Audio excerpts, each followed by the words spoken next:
prepare to meet again. We have a chance for the total denuclearization of an area of the world that was very dangerous. The previous administration's policy allowed the North Koreans to test, pray they'd stop, and then cower when they threatened us. Test, pray, and cower has been upended by President Trump.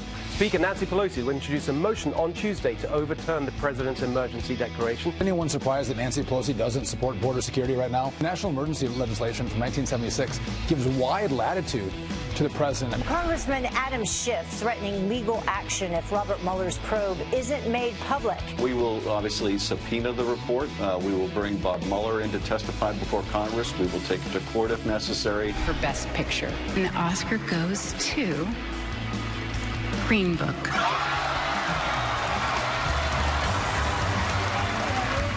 Plane? Yes, on the Me too, yeah. It was a great I was on the plane yesterday, and everyone around me was watching it, too. It was great. You forget how many hits Queen had. Oh, they were unbelievable. They're unbelievable. And they were not supposed to be successful. Remember that scene in the movie when he says, I've got this great song, and the producer or whoever was signing it was like 6 minutes long. That's never going to work. Yeah, and they fired that guy. Being such a, right. And they did. All right, so listen, the Oscars were last night. They had no host, but it was okay. It was, a little political. There was a little politics Shocker. there, especially with Spike Lee, a part of it, and especially with the mini open that they had. We have a montage of all that. That's right. Montage. I think it's a French word. It's a real thing. They do it a lot on television. All right, but other things going on this morning. I believe it's 12:30, 12:45. Air Force One scheduled to take off, headed to Hanoi, Vietnam. Unlike Kim Jong-un, President Trump will be flying, not taking a train. And as you can imagine, media all over this already, Brian. AOC wanted the president to take a train because we want to get rid of airplanes, but they tend to sink. But here's the deal. The president's going to first speak at 8:30 and make some remarks with the governors because he spoke last night and broke some news. But a lot of people are actually souring on this summit 2.0 already before it actually happens. Yeah, the president said, I have a special feeling about it. We've developed a very, very good relationship. As long as there's no testing, we are happy. That's what he says. But the media, of course, predicting the worst before it even happens. Yeah, here's a headline. The Associated Press says this. Expectations low as Trump looks for a win in the North Korean summit. The Huffington Post, which I every day somehow forget to read. Hanoi summit may do nothing about North Korea's nukes. Trump's still using it for his campaign. I don't love the statement that he made yesterday when he says, if they just don't test, I'm okay with it. But that's an oversimplification. He's not going to give an inch on sanctions because testing's not enough. Testing's not enough. Dismantling's enough because they can build without testing. That's right. They got about between 20 and 60 bombs. The fact that there's a dash between there means there's a lot we don't know. But if you don't test, you can't know if it's good, if it's going to work. It's true. You can outsource testing and different things like that. Right. But at the same time, what the president has emphasized is, listen, we haven't given up anything yet. We're coming to the table saying we're not going to loosen sanctions preemptively like other bad deals like the Iran deal like we did in North Korea 25 years ago. President optimistic as we go into this summit. Keep in mind, this is only the second summit. Correct. Yep. Here's what he said yesterday. We have a special feeling, and I think it's going to lead to something very good, and maybe not. I'm not pushing for speed, but we're not removing the sanctions. And we're going to have, I think, a very interesting 2.5 days in Vietnam. And we have a chance for the total denuclearization of an area of the world that was very dangerous. All right, in terms of what they're actually looking to do in terms of tangibility, Yongbyon is a complex of 390 buildings. It stretches 3.4 miles. It's home to 10 nuclear research institutes. It's also got 3 reactors there. It's the country's main nuclear reactor that was opened in 1986. Let's see what they could do to find out what's in there and a pathway to closing it with an inspector on the ground. What else could they do? Declare an end to the Korean War. What could the downside of that? They might have a case to get no longer allow us to have 28,000 troops in the South. Most of all, what the president wants to do is convince Kim Jong-Kim that he is not their enemy. That's right. And if we're not their enemy, then they could maybe have the attitude of Vietnam. 84% of the people of Vietnam view the U.S. favorably. He's saying, look at the market-based economy. Still communist, I get it. But look at the freedoms that they've had. Look where they were in the 70s. Look where they are right now. Look at our relations right now. We were literally at war with them, and now we chose that venue as a place to host. This could be you. There's a lot of symbolism here. Kim Jong-un would need those security guarantees. We would need China to make that guarantee as well. And ultimately, they're afraid of liberalization on the Korean Peninsula because of what it means to them. So a lot of moving pieces here. The president is optimistic. The president has said that the president of China has really helped in the line of communications with Kim Jong-un because they don't want nuclear weapons. They're right next door. But moving on, let's talk about what's happening in Washington. The president declared this national emergency, and now House Democrats are trying to block it, and that happens today. They're going to put it up for a vote today. Right. That's right. In the House of Representatives, Nancy Pelosi saying they'll move forward with a resolution, effectively, that disapproves of the declaration of emergency. And the president says 100% I'm going to veto it. Yes. And the question is how many votes are in the Senate? How many Republicans will flip sides, Brian? So when you declare a state of emergency, which is done in the past since it put into effect in the mid-'70s, they never really had finances tied to it. It's never been specifically a piece of legislation failed, so I'll declare a state of emergency, exactly like that. So the president says, I like the idea of doing this. I believe, my lawyers lead me to believe that ultimately I will prevail on this and get over $8 billion to build the border fencing, which in the past Democrats have voted for. They're only not voting for it now. So they're probably going to lose some Republicans in the House, and they're probably going to lose some Republicans in the Senate.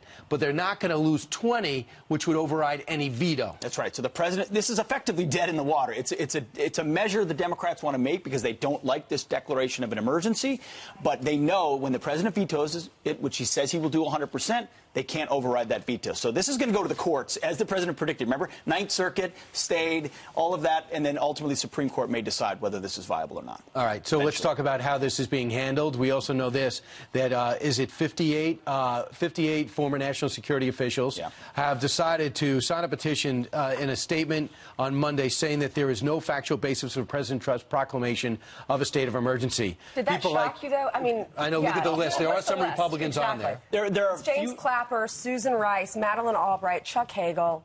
John Kerry. A Republican in name only. Republican in name only, a lot of never-Trumpers, defense establishment types. Listen, they like the status quo of Washington. They like the way things work. They work for Bill the Clinton. They work for nature of Barack President Obama. Trump. They work for presidents that did things differently. I've written letters like this. I've signed letters like this in Washington. They're used when you're behind the 8 ball and you want to use the power you used to have. How effective are they, though? Well, they're effective as they get picked up in the media. Well, here's the thing. It's totally insincere, the Democrats protesting this, because it's not a cement wall that Pete saw in Israel, which would have been more effective. It's fencing they've already approved. They're just trying to stop the president from doing this because he promised it, and they have an election coming up in a year. Now, if you want to have a state of emergency, the governor of New Mexico yesterday said it's not a state of emergency. We have Beto O'Rourke, whose district was there, said not a state of emergency. Congressman Adam Kinzinger, who is in the National Guard like Pete, in the Air Force National Guard, was stationed there for a few weeks. He went down there indifferent. He came back saying it is the Wild West. He does think we need a state of emergency down there.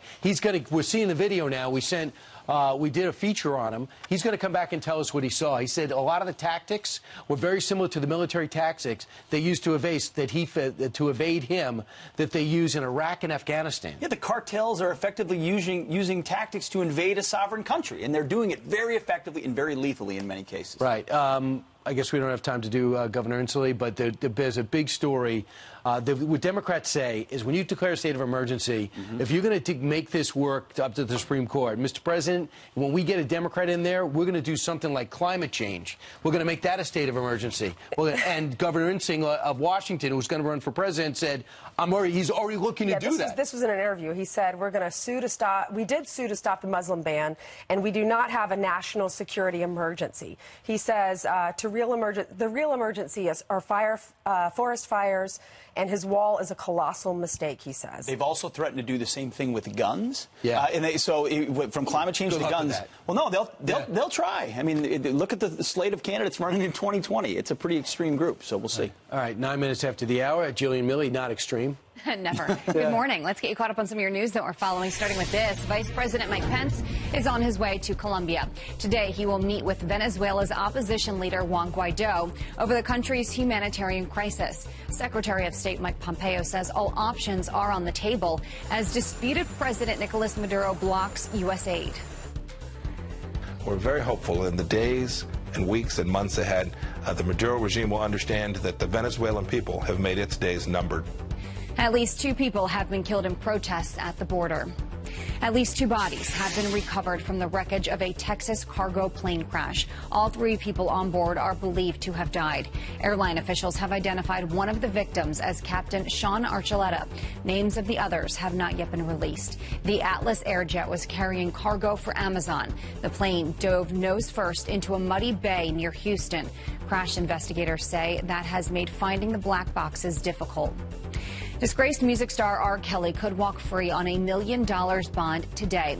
Kelly expected in court later this morning after failing to make bail and spending the weekend behind bars in Chicago. The singer is charged with sexually abusing 4 women, including 3 minors. This was back to 1998. R. Kelly has repeatedly denied similar allegations over the years. Well, one of Hollywood's biggest nights, packed with big moments and big winners. The most coveted Oscar award, Best Picture, going to Green Book. Rami Malek taking home Best Actor for his role in Bohemian Rhapsody. And a very shocked and grateful Olivia Colman wins Best Actress. It's genuinely quite stressful. Colman won for her role as Queen Anne in The Favorite. Let's look at your headlines. Send it back to you. Yeah. All right. Did y'all watch? Nope. Yeah, I watched some of it. Lady Gaga, the most inspirational. Whoa, they were very close. I know. Bradley Cooper, a lot of people were talking about that. When they were singing the song together, they were like... Were they? Yeah, but don't worry about it. His wife was sitting in the front row, and I think everything was going to be okay. It was not his wife yet, right? Well, girlfriend. Yeah. They say it was pretty boring, pretty standard. No host. It kind of ping-ponged around. But did they talk politics at all? Wait, this is not. We got it. We're going to find the video for y'all when they were like... Well, what happens is I don't want to give it away, but he eventually sits next to her. He does. Okay, but they did talk about things other than the movies, which is the point of the night. They brought politics in, of course. Here's a bit of a montage. In case you're confused, there is no host tonight. There won't be a popular movie category, and Mexico is not paying for the wall. No hay fronteras, no hay muros que frenen el ingenio y el talento. Khaleesi has nothing on her. Justice Ginsburg, if you'd ever like to borrow the dragons, ring me. The 2020 presidential election is around the corner. Let's all mobilize. Let's all be on the right side of history. There you go. All right. Pretty standard stuff. You know what you're getting at the Oscars. But send your comments, and if you watched last night, we want to hear what you thought about it. Right. Can it exist without a host? I think, yeah. It can. It's still, I went to watch the Gophers-Rutgers Big Ten basketball game instead. Right. Is that really helping? By the way, I saw that video of your son. He's a good little player. Holy cow, yeah. Yes. He likes to play. He likes to showboat and do reverse layups. 28 points in that game, right? Yeah, he's a good player. It's really good. Wow, nice. Okay, 13 minutes after the top of the hour, you have heard Congressman Adam Schiff say it before. George, there's ample evidence of collusion of the campaign, and it's very much in the public record. And why isn't the media pushing back? Evidence of collusion of I the support campaign, immigration. and I it's believe very much in the 98% of public people that record. want to cross the border and even illegally want a better life. But it's the 2%. It's the criminal element. It's the cartels. It's the human traffickers. It's potential terrorists that come to our border and want to bring harm to our cities and towns. Means you basically why don't is this want to so see the evidence of unconcerning to collusion them? because it's quite abundant. Well, it should be very concerning, and you mentioned it earlier. That's why government was actually founded and is supported, is to protect and serve. And if government is falling down on its fundamental premise of why it exists, then we've got to do better than that. But, you know, listen, Sean, the big thing today is going to be about the fact that the president walked out of a meeting because he said it was a waste of time to deal with Democrats because they're not negotiating. And you're exactly right. Well, they want for $1. They're insulting. They sent aides to negotiate with the vice president. Pretty insulting. Exactly. They're not negotiating. They're not negotiating in good faith. He should have walked out of that meeting. But I tell you who he's not walking out on. He's not walking out on the moms and dads who have lost their children. He's not walking out on law enforcement officers who have to fight this each and every day, and sometimes tragedy strikes there. He's not walking out on the families who have to deal with drug overdoses crisis each and every day. He's staying engaged, and I applaud him for doing that, and we need to get behind him and stand Will the Republicans, I know the president means what he says. We've learned that about him in 2 years. Will the Republicans in the House and Senate hold the line and stand up on the principle that these lives could be saved in Jordan? That we will. We held together today when the Democrats offered an appropriation bill, a spending bill in the House floor. Only a handful of Republicans voted with the Democrats. So we're holding strong. We're going to continue to hold strong because this is a crisis. The drug problem, the gang problem, the human trafficking problem is real. Everyone gets it except Democrats in Washington, D.C. And again, they're too much focused. They're too focused on just stopping the president. Let's address this crisis. How can it not be a crisis when we've seen this caravan phenomenon over the last several months play out on our southern border? Anyone who's watching knows it's a crisis. Here's the problem. His definition of collusion is what exactly? I mean, all of a sudden, it's not necessarily, it's definitely not the legal definition of collusion. I mean, Adam Schiff is looking for all different types of excuses here. It's interesting, though. Look, he is the head linchpin in all of this. He has been pushing this for 2 years now, and that's very important here because the media has to have him have his credibility at the end of the day. Yeah, David, here's the thing, though. We're going to find out. The Mueller probe is going to come out. If it is not as damning as he wants, he's going to go ahead and push towards the Southern District of New York and try to get it that way. Just watch. And the American people might not want to tolerate it on both sides of the aisle. David Brody, thank you. You bet. Straight ahead, President Trump taking another step to crack down on funding for groups like Planned Parenthood.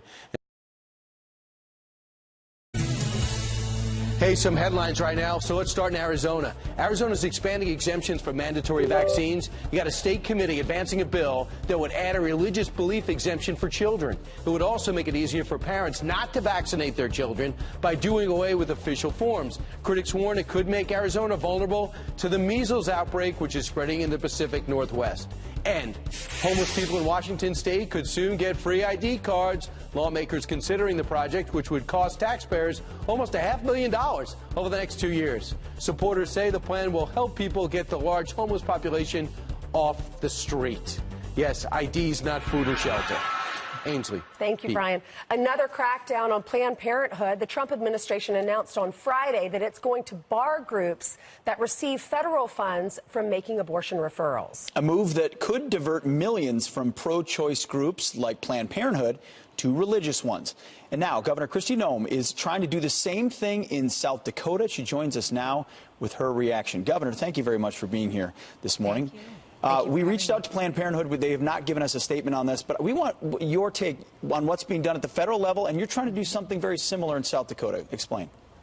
Well, the president and his administration are addressing a concern that many people across the country have, and that's that taxpayer funds should not be going towards the funding or referrals of abortions in this country. So in South Dakota, we have legislation as well to clarify how informed consent happens in our state. Planned Parenthood has not been acting in good faith and has been circumventing the process that we have forward, that women and families going into this type of a situation get all the facts of the process and the procedure that they're undergoing. So we have legislation to make sure that they follow the law, and we want to be a state that definitely defends life, that decides that every life has value, and it's incredibly important that we make sure that organizations like Planned Parenthood do not receive federal funds. We also want to talk to you about Middle America, which you represent. Bill Maher, many are saying that he was mocking Middle America when he said this. The most affluent and educated people are clustered in just a few cities. The blue parts of America are having a big prosperity party, while that big sea of red feels like their invitation got lost in the mail. The flyover states have become the passed-over states. That's why red state voters are so pissed off. They don't hate us. They want to be us. Governor, what's your reaction? Well, I've been all over this country. There's no place I'd rather be from than the heartland. We have the best people in the world that are raising their families there. We feed the world. We have a higher rate of service, men and women who step up to defend the freedoms and liberties of this great country. So I wholeheartedly disagree with what Bill is saying there. I'm just blessed to be from the heartland. Well, what you're saying is there are different values. You may value family and faith and service, to your point. Things like where your food comes from, where things get built. What is it that elites like Bill Maher don't understand? Oh, maybe he needs to spend some time in South Dakota because we just have phenomenal people that love our country. They're raising their families in communities that take care of each other, that serve each other. And we have a work ethic that cannot be compared to anyone else. So, you know, our people in the heartland do the hard work that makes this country strong. And we're just so proud of where we are and where we come from. Well, we are proud of you. You are making history, the first woman to serve as governor in South Dakota. Why did you decide to run? You know, to be honest with you, I ran for governor because I saw a huge opportunity in front of us. And throughout the campaign, I never talked about the fact that I was a woman. I wanted people to vote for me based on my experience, the vision that I had for the state of South Dakota. And I was thrilled to get their support. But now that I am the first woman governor, I'm recognizing what a huge opportunity that I have to be an example, to be someone that young girls can look to and see that if they put their mind to something, that can be accomplished. So we have a wonderful opportunity. I'm determined to do the very best job I can. Well, congratulations, Governor. Keep us posted on that pro-life bill. We will. And we really appreciate you coming on the program. Thank you. Thank you. Congratulations. Pretty impressive. Yeah. All right. Well, one drug manufacturer making a shocking claim about the opioid crisis. The root cause of this epidemic is the FDA's illegal approval of opioids for the treatment of chronic pain.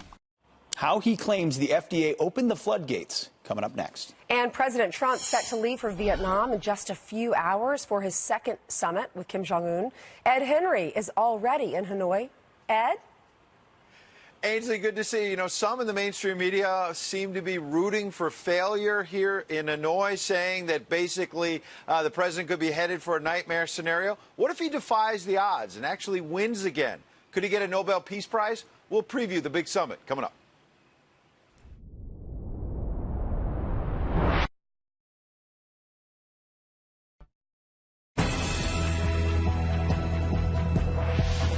I don't want to rush anybody. I just don't want testing. As long as there's no testing, we're happy. And so we've done really something, I think, very special with respect to North Korea.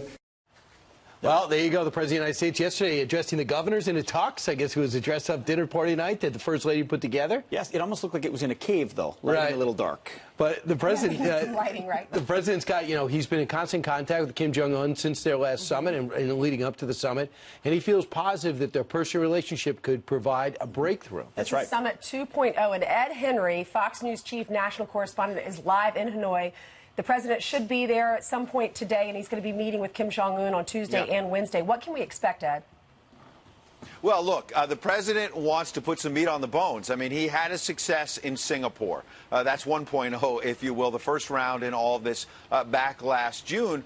The handshake you see there, sitting down with the dictator, sort of defying the odds. You remember, you had critics in 2017 saying that the president's rhetoric, fire and fury raining down on North Korea if they didn't stop the missile tests, the rockets that were flying over Japan and elsewhere, the president nicknaming the dictator Little Rocket Man. They had critic after critic saying the president is bumbling us into a nuclear war. Just the opposite happened, in fact, in 2018. He's now putting us at least on the path, anyway, to peace. But the president has not gotten the dictator to follow through on the promises of denuclearization. So look, we've got to be clear-eyed about this. There's a lot of business that has to get done here. But it's fascinating to me that just like the critics a year and a half ago were saying he's going to lead us to nuclear war, and the opposite has happened, we now have people, AP, Washington Post, mainstream media outlets doing straight news stories that are saying this could be a nightmare scenario, all kinds of concessions by the president. He may lose big time, basically, here in Hanoi. The thing hasn't even started. Everyone needs to take a deep breath and not get ahead of the facts. No, it's a great point. Ed, you've talked about the media coverage being pessimistic out the gates. Well, Democrats recently sent a letter to President Trump. This is what it said. They said, "We believe your next meeting with Kim must demonstrate tangible, verifiable progress on denuclearization." They're skeptical. Their critique is he may give away too much. What are you hearing as far as what they're prepared to verify?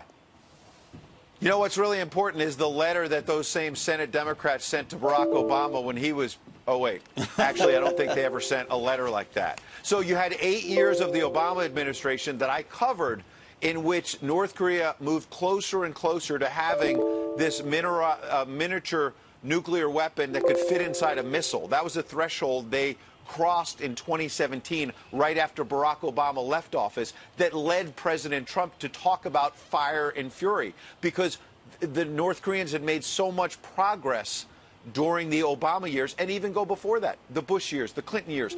Administration one after the other, Democrat and Republican, did virtually nothing to stop the North Koreans. And so President Trump inherits this huge problem. So are the Democrats right in theory? Yes. President Trump is going to have to be tough here in Hanoi to push Kim Jong-un to follow up on all of these promises. But on the other hand, where were Democrats in the previous 8 years? I do think the Bush administration was tough. They did the 6+1 talks for a while, and Condoleezza Rice thought they had something more tangible. It turns out they could not be trusted. That guy died. Kim Jong-il died. His son took over and might be tougher. We'll see. Here's Secretary of State Mike Pompeo on the difference between the two administrations, Obama and his.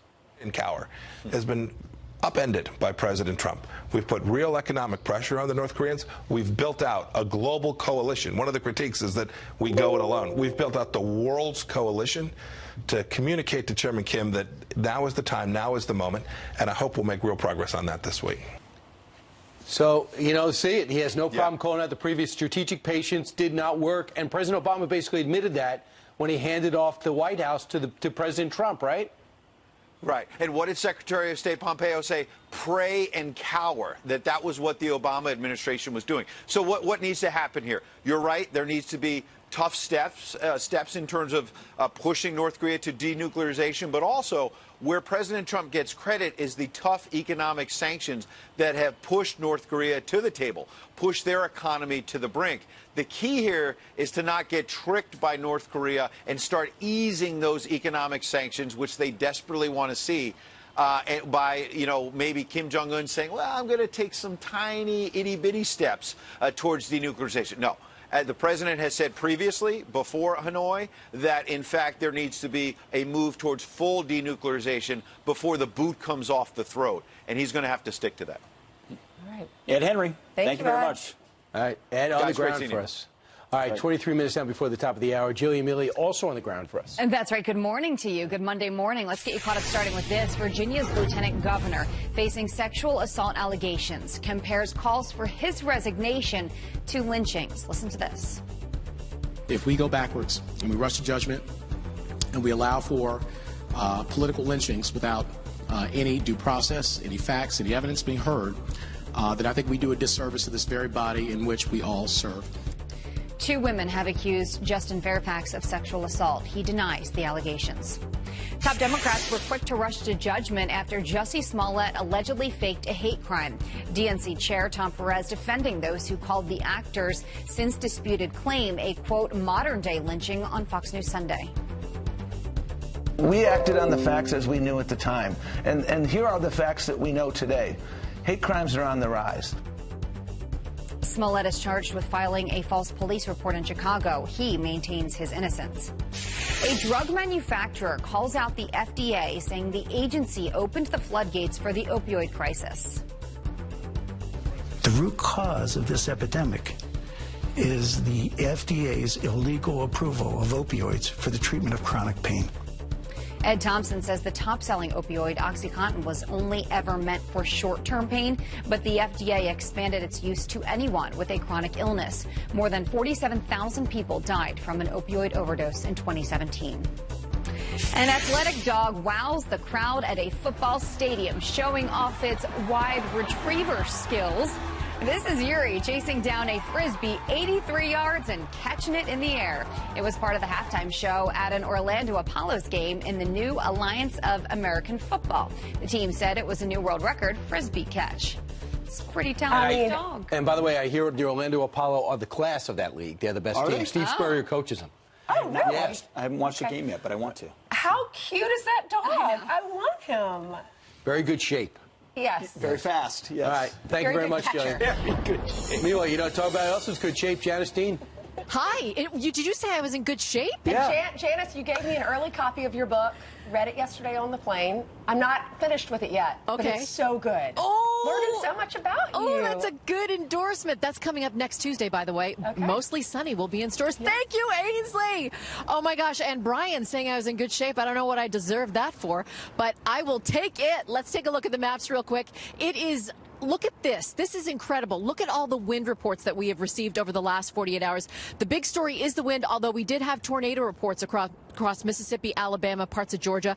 Wind advisories over 60 miles per hour this morning on Long Island, 66 mile per hour winds. So that's going to be an issue over the next, say, 12 to 24 hours as this system is very slow moving to the north and the east. And we're still going to see those winds in excess of 60 miles per hour parts of New England tonight. We also have the potential for some snow across the Great Lakes, and with those wind gusts, blizzard conditions are going to be a big concern. Then our next system moves into the West Coast, which we will cover.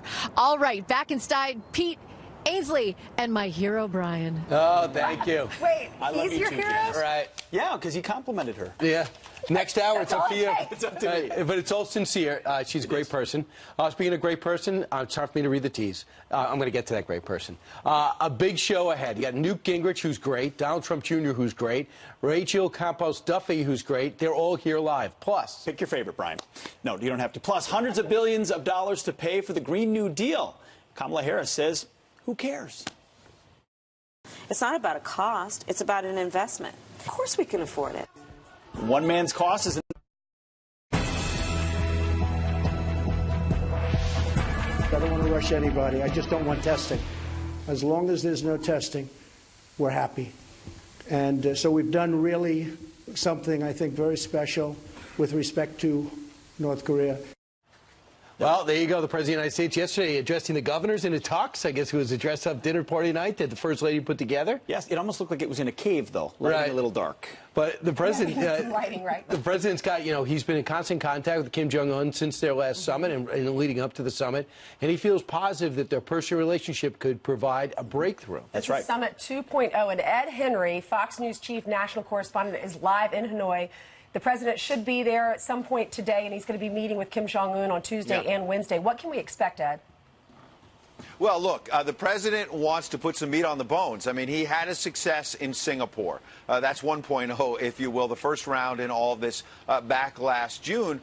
The handshake you see there, sitting down with the dictator, sort of defying the odds. You remember, you had critics in 2017 saying that the president's rhetoric, fire and fury raining down on North Korea if they didn't stop the missile tests, the rockets that were flying over Japan and elsewhere, the president nicknaming the dictator Little Rocket Man. They had critic after critic saying the president is bumbling us into a nuclear war. Just the opposite happened, in fact, in 2018. He's now putting us at least on the path, anyway, to peace. But the president has not gotten the dictator to follow through on the promises of denuclearization. So look, we've got to be clear-eyed about this. There's a lot of business that has to get done here. But it's fascinating to me that just like the critics a year and a half ago were saying he's going to lead us to nuclear war, and the opposite has happened, we now have people, AP, Washington Post, mainstream media outlets doing straight news stories that are saying this could be a nightmare scenario, all kinds of concessions by the president. He may lose big time, basically, here in Hanoi. The thing hasn't even started. Everyone needs to take a deep breath and not get ahead of the facts. No, it's a great point. Ed, you've talked about the media coverage being pessimistic out the gates. Well, Democrats recently sent a letter to President Trump. This is what it said. They said, we believe your next meeting with Kim must demonstrate tangible, verifiable progress